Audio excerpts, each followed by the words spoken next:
हे दोस्तों, आज की इस वीडियो में हम डिस्कस करेंगे कि माइक्रोसॉफ्ट एक्सेल में हम सबसे इजी और सबसे सिंपल इन्वेंट्री मैनेजमेंट सिस्टम को कैसे बना सकते हैं। एक्सेल में इन्वेंट्री मैनेजमेंट सिस्टम को खुद से बनाने के लिए सबसे इम्पोर्टेंट बात जो है वो ये है कि हमें खुद को पता हो कि इन्वेंट्री मैनेजमेंट सिस्टम होता क्या है और ये कैसे काम करता है।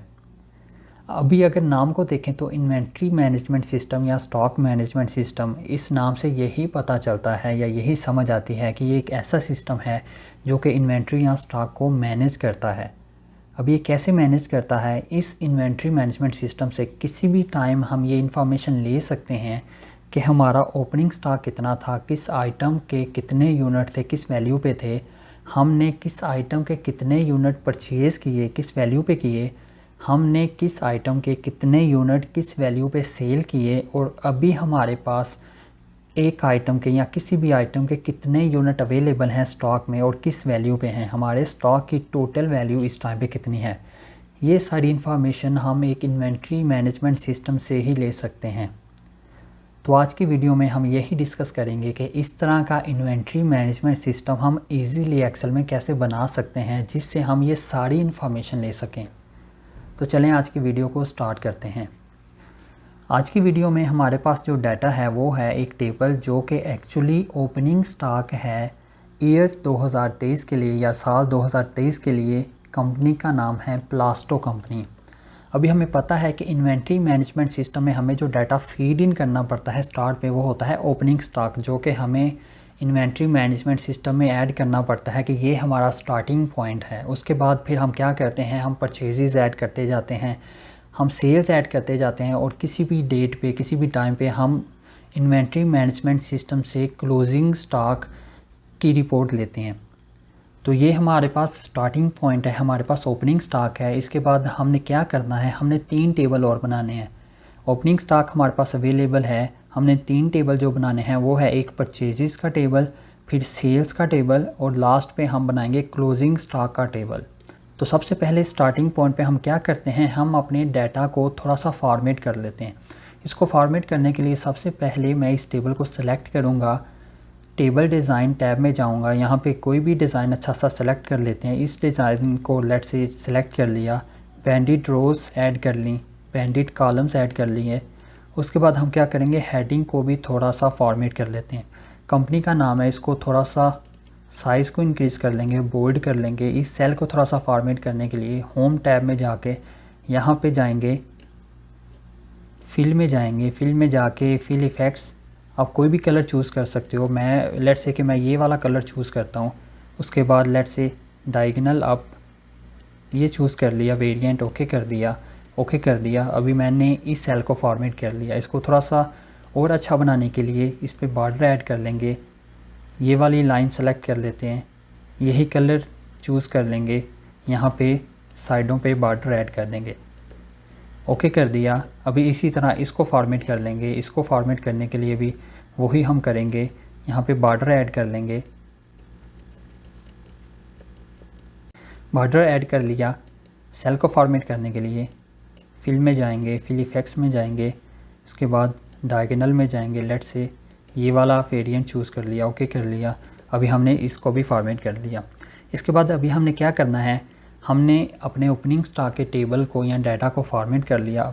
अभी हमने क्या करना है, हमने परचेजेस के लिए एक टेबल बनाना है जिसमें हम अपनी इन्वेंट्री मैनेजमेंट सिस्टम में परचेजेस रिकॉर्ड करेंगे कि हमने कौन सी आइटम कितने यूनिट परचेज़ की किस वैल्यू पे।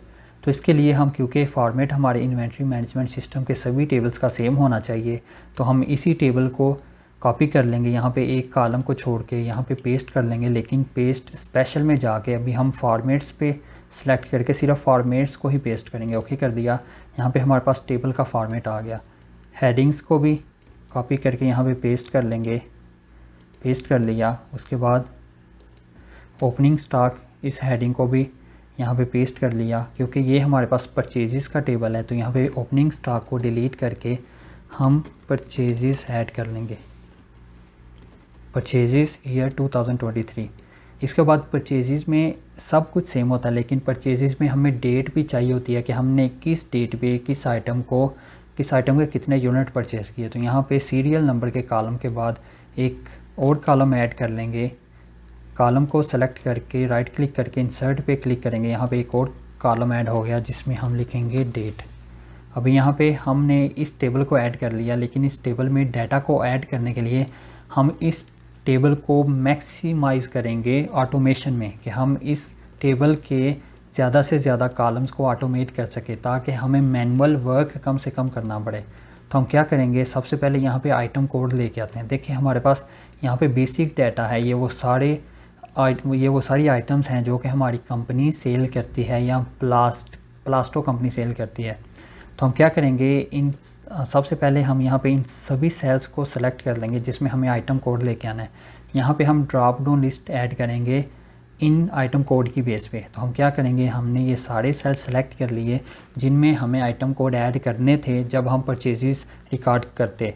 तो हम क्या करेंगे, इन सभी सेल्स को सेलेक्ट कर लिया, डाटा टैब में गए, यहाँ पे डाटा वैलिडेशन में जाके डाटा वैलिडेशन की विंडो में आप लिस्ट को सिलेक्ट कर लोगे। सोर्स पे क्लिक करके आप जाओगे डाटा, बेसिक डाटा के टैब में, यहाँ पे वो सभी जो हैं आइटम कोड उनको सेलेक्ट कर लिया, ओके कर दिया। अभी आप देखोगे कि आपके पास यहाँ पे ड्रॉप डाउन लिस्ट ऐड होगी। आप यहाँ पे मैनुअली आइटम कोड को ऐड करने की बजाय आप यहाँ पे इस ड्रॉप डाउन लिस्ट में से आप चूज़ कर सकते हो आइटम कोड। तो भी हमने क्या करना है, यहाँ पे सीरियल नंबर को भी हम ऑटोमेट करेंगे। कैसे ऑटोमेट करेंगे, अब यहाँ पे हम एक फार्मूला ऐड कर देंगे। इफ़ अगर ये सेल, अगर यहाँ पे आइटम कोड में कुछ लिखा हो तो फिर हम क्या करेंगे, इसकी बेस पे हम यहाँ पे सीरियल नंबर लेके आएंगे। इफ़ अगर इस आइटम कोड वाले सेल में कुछ नहीं है, इक्वल टू ब्लैंक। अगर ये जो है ये सेल आइटम कोड वाला सेल ब्लैंक है तो हमें रिज़ल्ट में भी ब्लैंक ही चाहिए। इसको क्लोज़ करते हैं, अभी देखते हैं रिज़ल्ट। अभी देखें, अगर मैं यहाँ पे इसको डिलीट कर देता हूँ तो यहाँ पे देखें, यहाँ पे क्योंकि ये सेल ब्लैंक है तो यहाँ पे भी रिज़ल्ट भी ब्लैंक ही आएगा। अगर हम यहाँ पे कुछ ऐड करते हैं तो यहाँ पे देखें रिज़ल्ट कुछ और आ गया, फॉल्स। इसका मतलब क्या है कि यहाँ पे फार्मूले में अगर तो हमारे इस सेल में कुछ नहीं है तो यहाँ पे रिज़ल्ट हमें ब्लैंक ही चाहिए। अगर ये ब्लैंक नहीं है तो फिर हमें क्या चाहिए, कॉमा ऐड करके हम यहाँ पे फार्मूला लिखेंगे, क्योंकि हमें सीरियल नंबर चाहिए। सीरियल नंबर के लिए हम क्या करेंगे, रो फंक्शन ऐड करेंगे। रो फंक्शन ऐड कर लिया। अभी रो फंक्शन क्या करेगा, रो फंक्शन हमें ये रो नंबर देगा। अभी देखें यहाँ पे रो नंबर 7 है तो ये रो फंक्शन हमें रो नंबर देगा। रो नंबर 7 है तो हमें यहाँ पे 1 चाहिए, 7 - 6 ऐड कर देंगे, एंटर कर दिया। अभी ये यहाँ पे देखें 1 आ गया। इसको ड्रैग कर देंगे नीचे तक तो अभी देखें यहाँ पे कुछ नहीं है। अगर यहाँ पे हम आइटम कोड सेलेक्ट करेंगे, यहाँ पे ऑटोमेटिकली 2 आ गया। यहाँ पे कुछ सेलेक्ट करेंगे, यहाँ पे ऑटोमेटिकली 3 आ गया। तो यहाँ पे इस तरह हमने इस कॉलम को और इस कॉलम को ऑटोमेट कर दिया। अभी हम क्या करेंगे, हमने इस कॉलम को भी ऑटोमेट करना है कि जब हम यहाँ पे कोई भी आइटम कोड सेलेक्ट करें तो यहाँ पे आइटम नेम ऑटोमेटिकली आ जाए। इसके लिए हम क्या करेंगे, इसके लिए हम वी लुकअप फंक्शन यूज़ कर लेंगे। वी लुकअप फंक्शन अगर आपको यूज़ करना नहीं आता तो डोंट वरी, आपको इसी ट्यूटोरियल में वी लुकअप फंक्शन भी यूज़ करना आ जाएगा। वी लुकअप फंक्शन सेलेक्ट कर लिया। अभी हमने क्या करना, लुकअप वैल्यू, हमें कौन सी वैल्यू चाहिए, इस वैल्यू की बेस पे हम यहाँ पे इस कॉलम में आइटम नेम के कॉलम में रिज़ल्ट लेके आना चाह रहे हैं। तो हम क्या करेंगे, लुकअप वैल्यू ये है, इस वैल्यू की बेस पे हम कुछ डिसाइड करना चाह रहे हैं। कॉमा डाल दिया, टेबल अरे, किस टेबल में हम ये वैल्यू फाइंड करना चाह रहे हैं। ये हमारे पास बेसिक डाटा है, इस टेबल में हम ये वैल्यू, ये सीरियल नंबर चूज़ करना चाह रही हैं। 2 कॉलम सेलेक्ट कर लिए क्योंकि ये 2 कॉलम ही रेलिवेंट है, आइटम कोड वाला और आइटम नेम वाला। तो यहाँ पे फिर कॉमा डाल दिया। अभी अगर इस टेबल अरे में से हमें आइटम कोड मिल जाता है, फिर हमें क्या चाहिए, फिर हमें सेकंड कॉलम में से रिज़ल्ट चाहिए। यहाँ पे देखें कॉलम इंडेक्स आ रहा है। हमें इस सिलेक्शन जो हमने की D4 से C13, ये सिलेक्शन जो हमने की, इसमें से हमें रिज़ल्ट चाहिए सेकंड कॉलम में। हमने यहाँ पे 2 लिख लिया, सेकंड कॉलम कामा। अभी देखें एग्जैक्ट मैच आपको चाहिए या अप्रॉक्सीमेट, हमें एग्जैक्टली जो वहाँ पे सीरियल नंबर है उसकी बेस पे रिज़ल्ट चाहिए। तो हम यहाँ पे एग्जैक्ट मैच लिख लेंगे, क्लोज ब्रैकेट कर देंगे, एंटर कर देंगे। अभी देखें यहाँ पे हमारे पास ऑटोमेटिकली यहाँ पे हम जो भी आइटम कोड सेलेक्ट करेंगे यहाँ पे हमारे पास आइटम नेम ऑटोमेटिकली आ जाएगा। अभी यहाँ पे चूज़ करेंगे कुछ और तो देखें ऑटोमेटिकली ये जो नाम है अपडेट हो गया। लेकिन इसको क्या करेंगे, इसको हम ये जो हमने रेंज सेलेक्ट की इसको हम फ्रीज़ कर लेंगे ताकि जैसे हम इस फार्मूले को नीचे ड्रैग करें तो ये रेंज चेंज ना हो। देखें अभी यहाँ पे जो रेंज थी P4 से C13 थी, लेकिन जैसे हमने फार्मूले को ड्रैग किया B4 की जगह पे B5 आ गया, C13 की जगह पे C14 आ गया। इसलिए इस रेंज को फ्रीज़ करना ज़रूरी है। इसको सेलेक्ट कर लिया, इस रेंज को हम F4 के बटन को प्रेस कर देंगे। F4 के बटन को प्रेस किया, आप देखोगे कि डॉलर साइन ऐड हो गया इस रेंज में। इसका मतलब है कि ये रेंज फ्रीज़ हो गई। अभी जैसे ही इसको हम ड्रैग करेंगे नीचे तो आप देखोगे कि ये रेंज सेम ही होगी। ये देखें, ये रेंज सेम है, लेकिन देखें यहाँ पे एरर आ रहा है। एरर क्यों आ रहा है? क्योंकि जब VLOOKUP फंक्शन इस यहाँ से कुछ फाइंड करना चाहेगा, उसे यहाँ पे कुछ नहीं मिलेगा तो ये हमें एरर देगा। तो इस एरर को कैसे ख़त्म करना है? इस एरर के साइन को हम क्या करेंगे, इसी फार्मूले में हम एक और फंक्शन छोटा सा ऐड कर लेंगे, इफ़ एरर। बहुत सिंपल है। इफ़ एरर फंक्शन क्या करेगा, यहाँ पे VLOOKUP से पहले हम क्या करेंगे, इफ़ एरर लिख देंगे। इफ़ एरर के बाद ब्रैकेट ओपन कर देंगे कि इसका मतलब ये कि अगर ये सारे फार्मूले का रिज़ल्ट एरर हो तो फिर हमें क्या चाहिए, कॉमा डाल के 2 दफ़ा कोटेशन मार्क लिख देंगे, ब्रैकेट क्लोज़ कर देंगे। 2 दफ़ा कोटेशन मार्क का मतलब है ब्लैंक। अगर तो इस सारे VLOOKUP फंक्शन का रिज़ल्ट एरर में आए तो फिर हमें यहाँ पे इस सेल में ब्लैंक चाहिए और कुछ नहीं चाहिए। ये ऐड कर दिया, इसको नीचे ड्रैग कर देंगे तो आप देखोगे कि यहाँ पे जब भी एरर आएगा VLOOKUP फंक्शन यहाँ से कुछ ढूंढेगा, तो उसको कुछ नहीं मिलेगा, वो एरर देगा। ये इफ़ एरर जो फंक्शन है वो उस एरर को ब्लैंक में कन्वर्ट कर देगा। तो यहाँ पे देखें, अगर हम यहाँ पे कोई और ऐड करते हैं तो यहाँ पे सीरियल नंबर भी ऑटोमेटिकली आना चाहिए और यहाँ पे आइटम का नाम भी ऑटोमेटिकली आना चाहिए। तो यहाँ पे हम कोई आइटम कोड सेलेक्ट करते हैं तो देखें सीरियल नंबर ऑटोमेटिकली आ गया, यहाँ पे आइटम का नाम भी ऑटोमेटिकली आ गया। तो यहाँ पे डेट हमें ऑब्वियसली ऐड करना पड़ेगी। तो हम यहाँ पे लेट्स से कि हम 31 जनवरी 2023 इसको ऐड कर लेंगे। इसको थोड़ा सा एडजस्ट कर लेंगे। यहाँ पे फर्स्ट कर लें 3 फ़रवरी 2023, यहाँ पे 5 फ़रवरी 2023, यहाँ पे फर्स्ट कर लें 17 फ़रवरी 2023, ये ऐड कर दिया। अभी हमने क्या करना है, यहाँ पे क्वांटिटी ऐड करेंगे। क्वांटिटी भी ऑब्वियसली हमें यहाँ पे मैनुअली ऐड करनी पड़ेगी। फर्स्ट करेंगे यहाँ पे 15 यूनिट, यहाँ पे 14, यहाँ पे 8, यहाँ पे 5 यूनिट। यहाँ पे प्राइस भी ऑटोमेटिकली लाने के लिए हम क्या करेंगे, सेम यही फंक्शन यूज़ करेंगे, VLOOKUP फंक्शन यूज़ कर लेंगे। VLOOKUP फंक्शन इस वैल्यू, ये हमारी लुकअप वैल्यू है, कॉमा कहाँ से हम ये वैल्यू फाइंड करेंगे, इस टेबल में से, क्योंकि अभी यहाँ पे हमारे पास ये फर्स्ट और लास्ट वाला कॉलम जो है ये रेलिवेंट है, क्योंकि इस आइटम कोड की बेस पे हम प्राइस लेके जाएंगे वहाँ पे। तो हमने ये अरे या ये रेंज सेलेक्ट कर ली 3 कॉलम। उसके बाद कॉमा हमें रिज़ल्ट किस कॉलम में से चाहिए, 3rd कॉलम में से। हमने जो सिलेक्शन की थी उसमें से 3rd कॉलम में से रिज़ल्ट चाहिए, 3 ऐड कर लिया, कॉमा उसके बाद एग्जैक्ट मैच चाहिए, क्लोज़ कर दिए, एंटर कर दिया। अभी यहाँ पे देखें ऑटोमेटिकली प्राइस आ गई। अभी उसके बाद हमने यहाँ पे अगर हम इसको ड्रैग करेंगे तो रेंज चेंज हो जाएगी। तो हमने क्या करना, हमने इस रेंज को, टेबल अरे को सिलेक्ट करके F4 को प्रेस करके इस रेंज को फ्रीज़ कर दिया। उसके बाद क्योंकि यहाँ पे एरर आ रहा है, इस एरर को ख़त्म करने के लिए हम यहाँ पे शुरू पे VLOOKUP से पहले हम इफ़ एरर फंक्शन ऐड कर देंगे। इफ़ एरर फंक्शन ऐड कर दिया, ओपन पैरेंथेसिस, उसके बाद VLOOKUP के बाद कॉमा डाल के 2 दफ़ा कोटेशन मार्क ऐड कर दिया।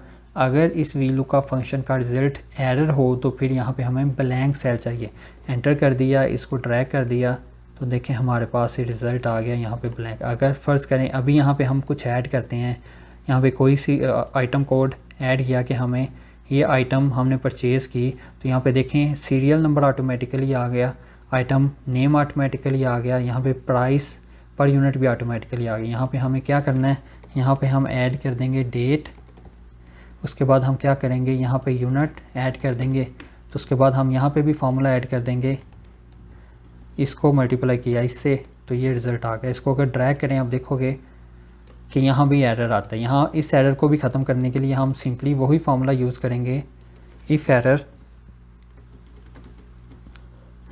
कि अगर इन दोनों सेल्स की मल्टीप्लिकेशन का रिज़ल्ट एरर हो तो हम यहाँ पे ब्लैंक सेल चाह रहे हैं, एंटर कर दिया, इसको ड्रैग कर देंगे तो आप देखोगे कि यहाँ पे अगर एरर आ रहा है तो इसका रिज़ल्ट, इसके रिज़ल्ट में यहाँ पे ब्लैंक सेल आ जाएगा। अभी देखें हमारे पास परचेज़ का जो टेबल है वो रेडी हो गया। अभी हमने जो भी परचेज़ ऐड करनी है, सिंपली हमने यहाँ पे आइटम कोड चूज़ करना है, यहाँ पे हमने डेट डालनी है, डेट डाल के हम यहाँ पे क्या करेंगे, यूनिट चूज़ कर लेंगे और ऑटोमेटिकली यहाँ पे हमारे पास total number of unit, price per unit और टोटल वैल्यू आ गई। तो ये हमारे पास परचेज़ टेबल रेडी है। अभी हमने क्या करना है, इसी को हम यहाँ पे कॉपी करके यहाँ पे एक कॉलम छोड़ के पेस्ट कर देंगे और इसको कन्वर्ट कर लेंगे अपने सेल्स टेबल में। तो हमने क्या किया, यहाँ पे हमने इस टेबल को, परचेज़ के टेबल को ऐड कर दिया, कॉपी करके यहाँ पेस्ट कर दिया। परचेज़ को डिलीट करके हम क्या करेंगे, यहाँ पे सेल्स लिख लेंगे। तो यहाँ पे इसको थोड़ा सा एडजस्ट कर लेंगे। तो ये एग्जैक्टली वही टेबल है। यहाँ पे हमने सिंपली क्या करना है, यहाँ पे हमने सिंपली अपनी सेल्स को ऐड करना है। सिंपली वही करेंगे। अगर हमने फ़र्ज़ किया कि हमने यहाँ पे 2 फ़रवरी 2023 को हमने फ़र्ज़ करें कि आइटम, ये आइटम कोड है, ये जो डिनर सेट लार्ज है, इसके हमने 5 यूनिट सेल किए तो हमारे पास 700 की हमने सेल की। इसी तरह हम यहाँ पे इस टेबल में सेल्स को ऐड करते जाएंगे। अभी हमने ये ऐड कर लिया। उसके बाद अभी हमारे पास, क्योंकि हमारे इन्वेंट्री मैनेजमेंट सिस्टम में टोटल 4 टेबल होते हैं, एक ओपनिंग स्टॉक, फिर परचेजेस, फिर सेल्स और लास्ट पे क्लोजिंग स्टॉक। तो अभी हमारे पास एक टेबल रहता है जो कि हमने कंप्लीट करना है। हम क्या करेंगे, इस सेल्स टेबल को ही कॉपी कर लेंगे। सेल्स टेबल को ही यहाँ से कॉपी करके एक कॉलम को छोड़ के पेस्ट कर दिया। अभी इसको थोड़ा सा एडजस्ट करेंगे, हेडिंग को चेंज कर देंगे, क्लोजिंग स्टॉक ईयर 2023। अब यहाँ पे देखें, क्योंकि हमें पता है कि हमारे पास जो क्लोजिंग स्टॉक है उसमें क्या क्या होता है। क्लोजिंग स्टॉक में हमारे पास समरी होती है हमारे स्टॉक की। तो यहाँ पे हमारे पास डेट नहीं चाहिए, क्योंकि हम किसी भी डेट पे इस टेबल में आए हैं तो हमें अपडेटेड स्टॉक चाहिए। तो डेट इररिलेवेंट है इस टेबल में। तो यहाँ पे आइटम कोड होगा, आइटम का नाम होगा। यहाँ पे हम क्या करेंगे, यहाँ पे हमें ये भी नहीं चाहिए। यहाँ पे क्वांटिटी की जगह पे हमें चाहिए ओपनिंग स्टॉक की क्वांटिटी हमें चाहिए, ओपनिंग स्टॉक की क्वांटिटी। उसके बाद हमें चाहिए परचेज़, सेल और क्लोजिंग स्टॉक की क्वांटिटी। ओपनिंग स्टॉक की क्वांटिटी का कॉलम हमारे पास आ गया। उसके बाद हमने यहाँ पे परचेज़, इसकी क्वांटिटी यहाँ पे समराइज़ करनी है। इसके बाद सेल्स, इसकी क्वांटिटी यहाँ पे समराइज़ करनी है। उसके बाद हमारे पास आएगा क्लोजिंग स्टॉक क्वांटिटी। यहाँ पे हमारे पास ये कॉलम ऐड हो गए। अभी हमने क्या करना है, यहाँ पे इसको डिलीट कर देते हैं। हम क्या करेंगे, यहाँ पे क्योंकि हमारे पास यही वो आइटम्स हैं जो कि हमारी कंपनी सेल करती है, तो हम क्या करेंगे, कॉपी करके इस कॉलम में हम पेस्ट कर देंगे।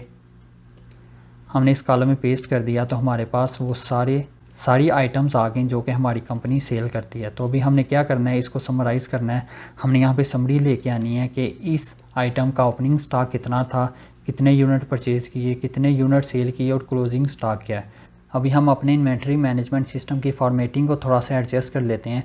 सबसे पहले हम इस कंपनी जो हेडिंग है प्लास्टो कंपनी, इसको थोड़ा सा एक्सपेंड करके इन चारों टेबल्स पे ले आते हैं।